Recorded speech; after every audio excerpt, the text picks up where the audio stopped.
In this module, we will continue with our discussion on fundamentals of quantum mechanics. We have already studied in the previous module that quantum mechanics operates through Schrodinger equation, which is the fundamental equation of quantum mechanics. One has two types of Schrodinger equation. One is time-dependent Schrodinger equation, which is basically used for non-conservative systems. And second is Schrodinger time-independent equation, which is used for conservative systems. By conservative systems, we mean the systems in which energy does not change with time. We have also studied that in quantum mechanics, if we have to study any microscopic system quantum mechanically, one basically uses 4 steps to achieve this. First step is always writing Schrodinger equation for the system under consideration. Schrodinger equation in the time independent form is h cap psi is equal to E psi, where h cap is the total energy operator. So writing Schrodinger equation basically means writing Hamiltonian explicitly. And writing Hamiltonian explicitly means writing kinetic energy operator T and potential energy operator V. Once we have written Schrodinger equation, then the next step is defining the boundary conditions of the system. By boundary conditions, we mean the restrictions which are imposed on the system. These will vary from system to system, and these need to be explicitly defined. And that constitutes step number 2. Once these 2 steps have been done, next step and perhaps the most difficult step is the solution of the Schrodinger equation.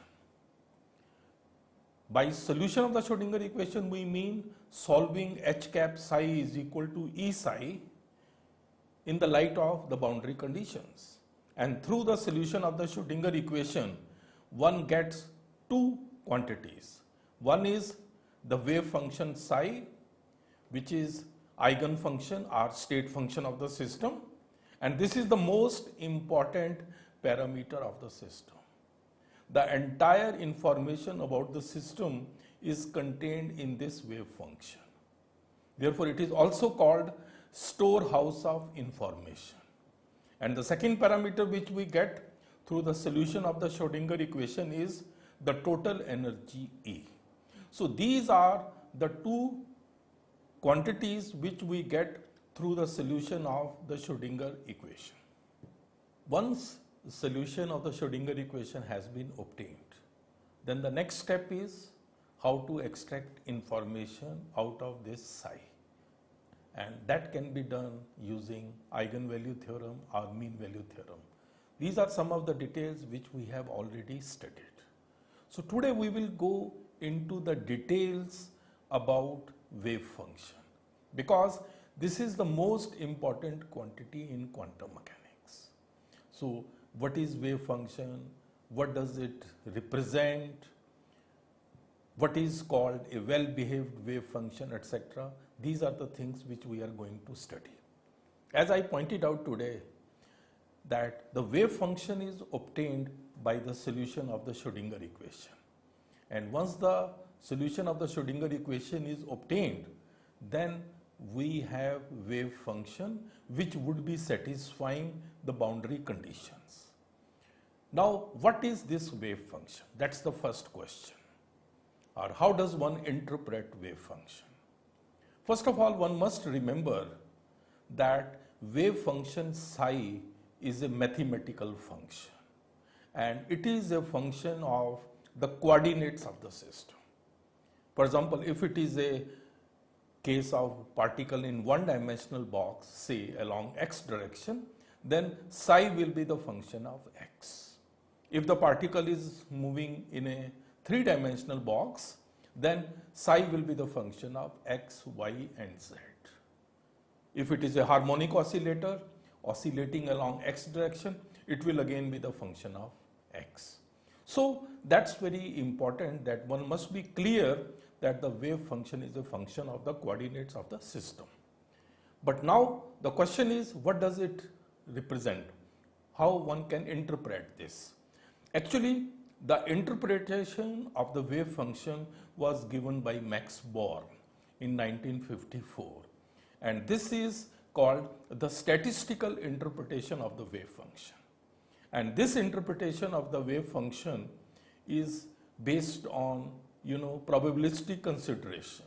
It is consistent with Heisenberg uncertainty principle. According to Born, wave function psi of a system is called probability amplitude, or in other words, probability amplitude is represented by the wave function. And what is the corresponding psi square? Or psi into psi star. Psi star is the complex conjugate. So if psi is imaginary, then we take its complex conjugate. Ultimate purpose is that psi square or psi into psi star, it should be a real quantity. And this was called probability density. Now, if we are able to find out psi at any point x, and then we take psi x square or psi x or psi star x, these two multiplied, then that will be the probability density at point x. This probability density is equal to probability divided by volume. Now, in the case of one-dimensional box, probability density psi x square would be equal to probability divided by volume. Volume would be along one dimension. That means a sort of volume element. So that would be dx. So you can now see that one is able to interpret psi. Psi as such has no interpretation, physical interpretation. It is the psi x square or psi x into psi star x, which is the real quantity. Now, in the case of quantum mechanics, one often talks about normalization of the wave function. Now, what does the normalization of the wave function mean? Now, you will all agree that if one calculates the probability in a small volume element dx around the point x, then it will be psi x square dx. But if the volume element is the entire length of the box, that means we take the integral from 0 to L and then psi x square dx, then this gives us the probability of finding the particle in the length of the box L. And you will agree that the total probability of finding the particle in the box should be equal to 1. So this condition must be equal to 1. And that is called normalization condition. So if the wave function satisfies this condition, then we will say that it is a normalized wave function. But suppose the wave function does not satisfy normalization condition, then we multiply it with normalization constant, and we can find out the normalization constant using the normalization condition, as you can see has been done here. Ultimately, the point which needs to be noted is that the wave function should be fully normalized, which ultimately means the total probability of finding the particle within the dimensions of the system should be equal to 1. Besides the normalization condition, the wave function at any point should satisfy few other conditions as well. First is that psi at any point should be single valued. Nowhere it should have many values. For example, here you can see the variation of a function with x, and then you can see that at a particular point x, it has 3 values. So this is not acceptable. So this is not an acceptable wave function. because it should have one value, here it is having three values. Second point which one needs to remember is that wave function psi should be continuous. If it will be continuous, then its first differential can be obtained. Not only that, it should be doubly differentiable. It means not only the wave function should be continuous, but its first differential should also be continuous so that the second differential can be obtained. So this is a second condition for the wave function, that it should be continuous and doubly differentiable. Now if you remember, for a particle in one-dimensional box, the kinetic energy is represented in terms of d2 psi by dx2. Now what is the physical significance of this? You have the wave function psi x. If you take its first differential with respect to x, as you can see it here, the first differential represents slope. And then if you take the second differential del 2 psi x upon del x2, this represents the curvature. So this has a physical significance. Here you can see we are showing three waves. These are matter waves.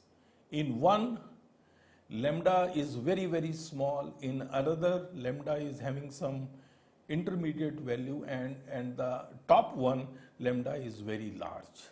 And this you can see that wherever curvature is maximum, wavelength is minimum. You can see here. So curvature is related to wavelength. And if you remember, wavelength is related to momentum through de Broglie's equation. Therefore, one can say that curvature is directly proportional to 1 upon wavelength, or h upon lambda, or p, or kinetic energy, because the higher will be the curvature, the higher will be the kinetic energy. So this is a very important relation. And this also shows you that there are some physical concepts hidden behind the mathematics which we use in quantum mechanics. Third condition which the wave function must satisfy is, and that is that the wave function should be finite. At nowhere it should be approaching infinity, because that will be absurd. And as we have already discussed earlier, wave function is always calculated in the light of the boundary conditions, so it should satisfy boundary conditions and it should be normalized as well.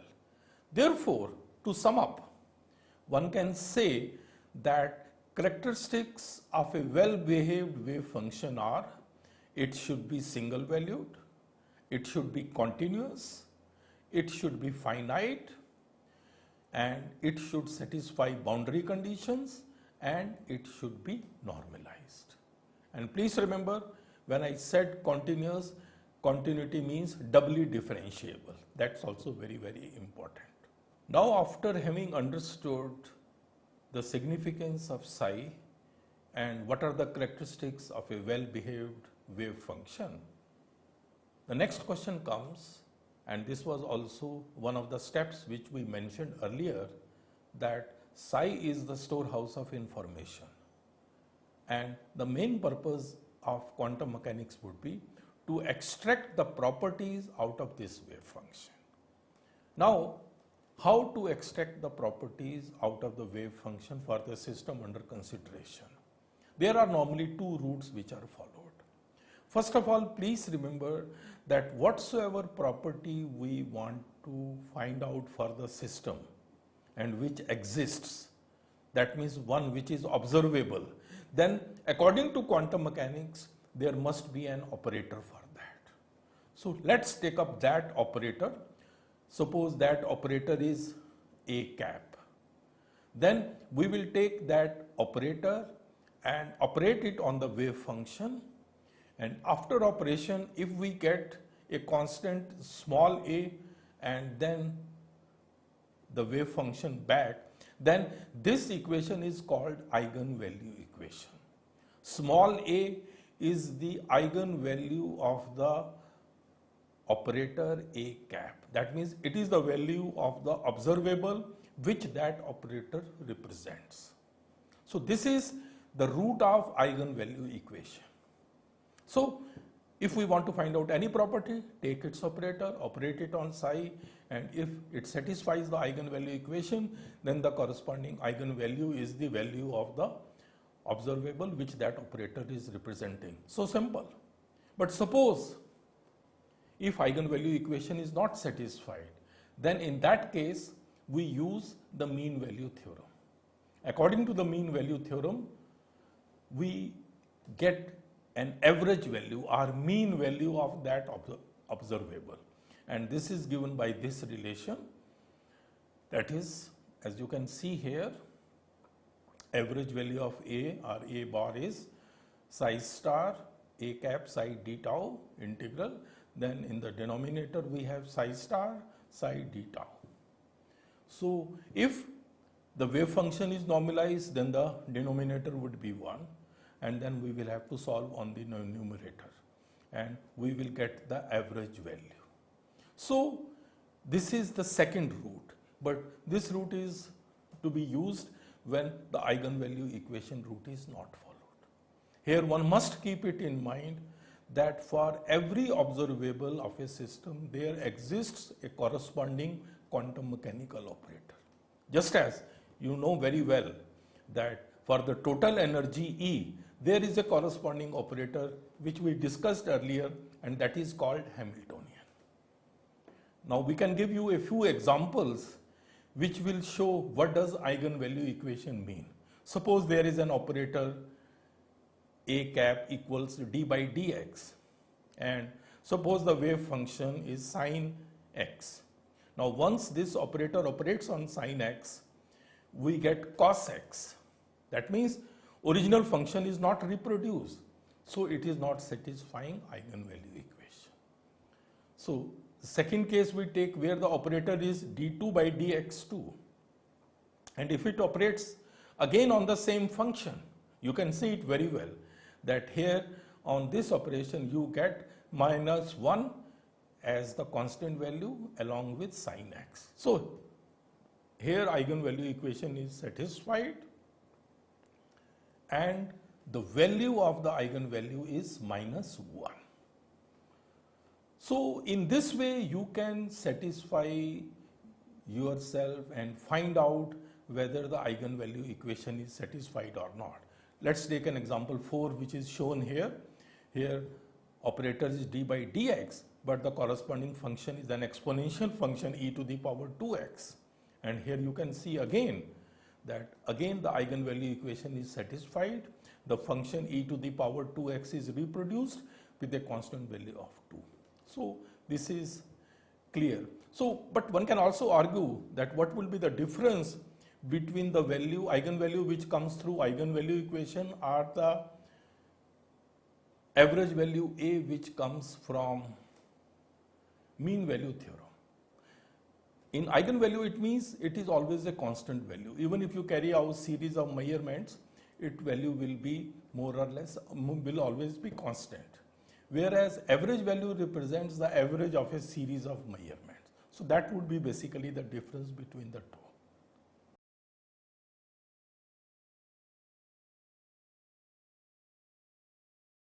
To sum up, today in this module, we have studied the importance of the wave function. We have shown that the wave function psi, which is obtained from the solution of the Schrodinger equation, is the storehouse of information of the system under consideration. We have also shown that psi must satisfy certain conditions if it is to be an acceptable wave function. In this regard, we said that psi must be single valued, it must be continuous and doubly differentiable, it must be finite, it must satisfy boundary conditions, and it should be normalized. And we discuss the physical interpretation of the meaning of normalization, which basically means that the total probability within the boundaries of the system should be equal to 1. We also discussed that psi as such has no physical significance. The real significances of psi square are psi into psi star, which is a real quantity and which represents the probability density of the system.